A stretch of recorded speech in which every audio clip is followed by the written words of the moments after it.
Hello medical student, welcome to Prayas education. आखिरकार आप सबको पता चल ही गया होगा कि छत्तीसगढ़ आयुष की काउंसलिंग कल पब्लिश हो गई, यानी 23 सितंबर 2024 को, जिसमें जो आपका शेड्यूल दिया गया है वो 23 सितंबर से लेके 1 अक्टूबर 2024 तक का दिया हुआ है। तो ऐसे में सवाल ये भी है कि रजिस्ट्रेशन तो ओपन हो चुका है, लेकिन हम कौन से साइट पे जाके करें, कौन कौन सा डॉक्यूमेंट इसमें रिक्वायर्ड हैं, कैसे प्रोसेस करें ताकि हमसे गलती मत हो और हम काउंसलिंग के लास्ट तक बने रहें। तो अब आपको बिल्कुल भी घबराने की ज़रूरत नहीं, क्योंकि मैं इस वीडियो के माध्यम से आपको वो एक एक प्रोसेस स्टेप बाय स्टेप बताने जा रहा हूँ। लिंक फॉर्म भरने में बहुत मदद मिलेगी। और गूगल क्रोम तो आप अपने लैपटॉप या मोबाइल में सर्च कर सकते हैं, जिसमें आप लिख सकते हैं गूगल क्रोम में जाके CG Ayush counselling. CG Ayush counselling करने के बाद आपको यहाँ पे पहला पेज में दिखता है, पहले नंबर पे पेज में, जिसमें admission.nic.in करके भी है साइट, या फिर आप cgiayush.admissions.nic.in पे भी जाके आप सर्च कर सकते हैं। अब ये खुल गया हमारा साइट। इसमें आप सीधा नीचे चले जाइए, जिसमें आप देखेंगे candidate activity board of BNYS, यानी जो बच्चे BNYS के लिए रजिस्ट्रेशन करना चाहते हैं वो यहाँ पर क्लिक करेंगे, और जो बच्चे BMS और BHMS के लिए रजिस्ट्रेशन करना चाहते हैं वो यहाँ से क्लिक करेंगे। तो जैसे यहाँ पे हमने क्लिक किया, तो हम यहाँ पे क्लिक करने के बाद हमको ये उन बच्चों के लिए है जो ऑलरेडी वहाँ पे रजिस्ट्रेशन करके लॉगिन कर सकते। तो हमको न्यू कैंडिडेट में जाना होंगे रजिस्ट्रेशन में। तो उसके बाद फिर ये खुलने के बाद हम इसको आई एग्री करके हम डालते हैं। तो जिसमें हमको मांगा गया है नीट रोल नंबर। तो जैसे सपोज एक बच्चे का मैं कर रहा हूँ BMS के लिए रजिस्ट्रेशन, तो उसका जैसे नीट नंबर,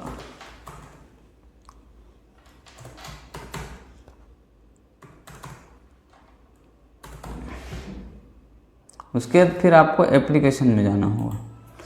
एप्लीकेशन नंबर आप यहाँ पे अपना टाइप करें,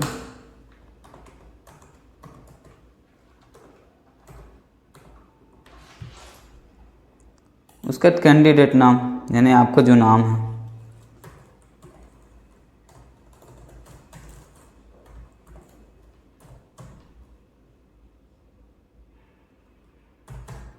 मदर नेम है,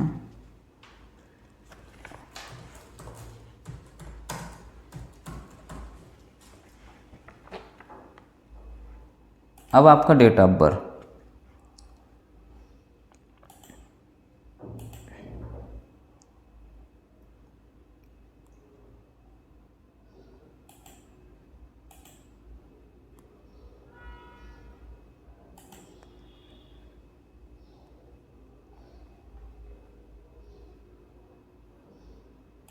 और यहाँ पे जो सिक्योरिटी पिन हो रहा है उसको डालेंगे।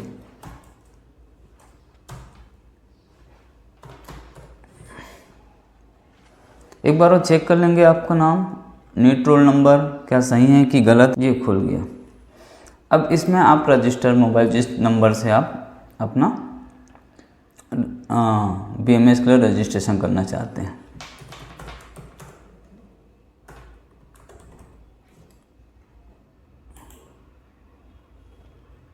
और अपना यहाँ पे ईमेल डाल दीजिए।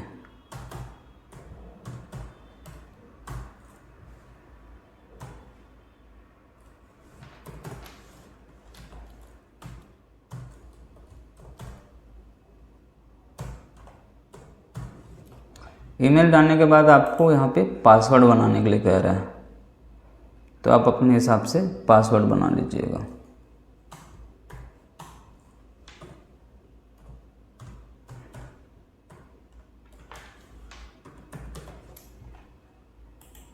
यहाँ पे कंफर्म पासवर्ड, यानी जो पासवर्ड आप बना रहे हैं उसको एक बार और करें,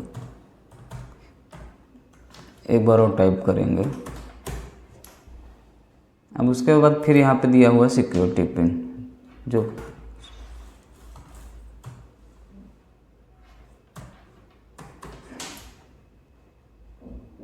फिर सबमिट नेक्स्ट कर देना है आपको। सबमिट नेक्स्ट करने के बाद ये सब प्रोसेस सिक्योरिटी पिन डालने के बाद फिर आपको फाइनल वेरिफिकेशन के लिए आपको जो कोड आया है उसको डालना पड़ेगा। उसके बाद फिर सिक्योरिटी पिन डाल के आप इसे आगे प्रोसेस कर सकते हैं। तो फाइनल आपका आगे का प्रोसेस हो गया। अब इसमें आप डॉक्यूमेंट्स भी देख सकते हैं, जिसमें एप्लीकेशन फॉर्म, नीचे आना है एप्लीकेशन फॉर्म पे। तो एप्लीकेशन फॉर्म पे हमको क्लिक करने हैं।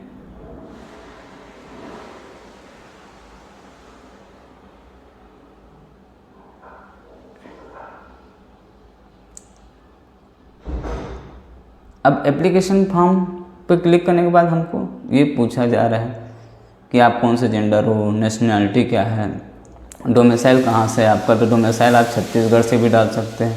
आपका रिलीजन में क्या आएगा, आपका हिंदू। अगर आप हिंदू हो तो मुस्लिम हो तो मुस्लिम कर सकते।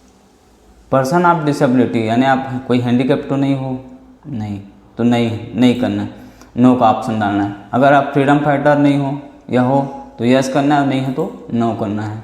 सैनिक कोटा में अगर आप आते हो तो सैनिक कोटा में भी अगर यस आते हो तो यस करना है, नहीं आते हो तो नो करना है। तो उसके बाद सेव नेक्स्ट कर देना है इसको।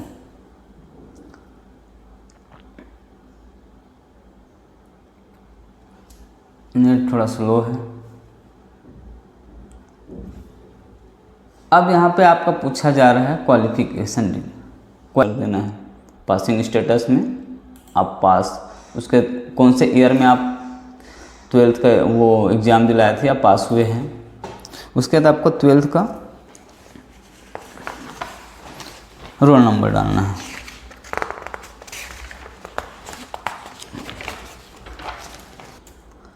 उसके बाद पासिंग बोर्ड आपका कौन सा बोर्ड है। तो यहाँ पे छत्तीसगढ़ माध्यमिक शिक्षा मंडल, तो Chhattisgarh secondary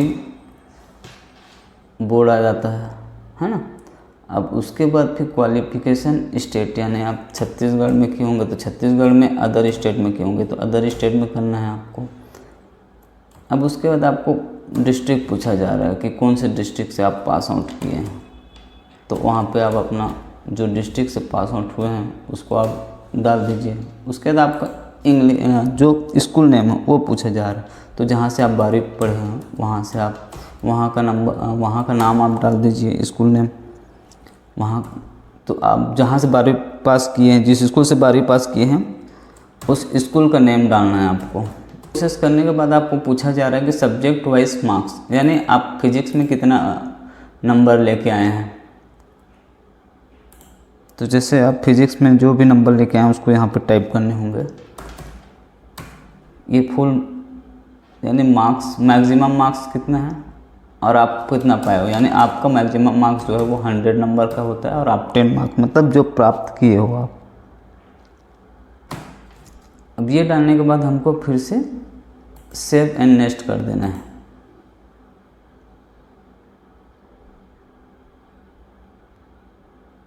save and next करने के बाद हमको कॉन्टैक्ट डिटेल्स पूछा जाए कि परमिश नंबर, विलेज नेम, है ना, कहाँ से हो, कौन से कॉलोनी में आपका, मतलब आपका एड्रेस पूछा जा रहा है।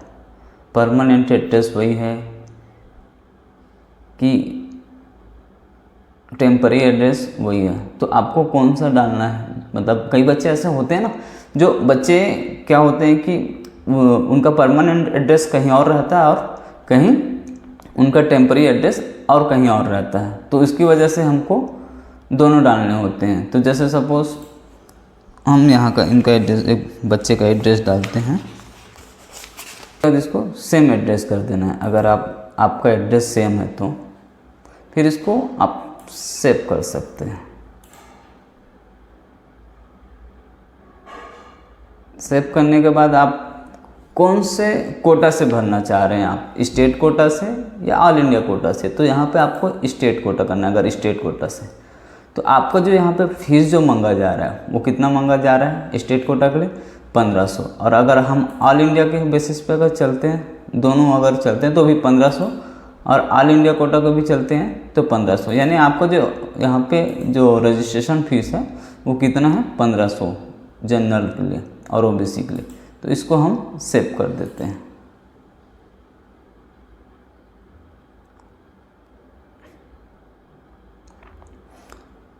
तो ये सेव करने के बाद हमको आ गया हमारा फॉर्म जो हम सबमिट किए थे। इसको डिक्लेरेशन में हम उसको राइट का चिन्ह लगाने के बाद हम फाइनल सबमिट कर देते हैं।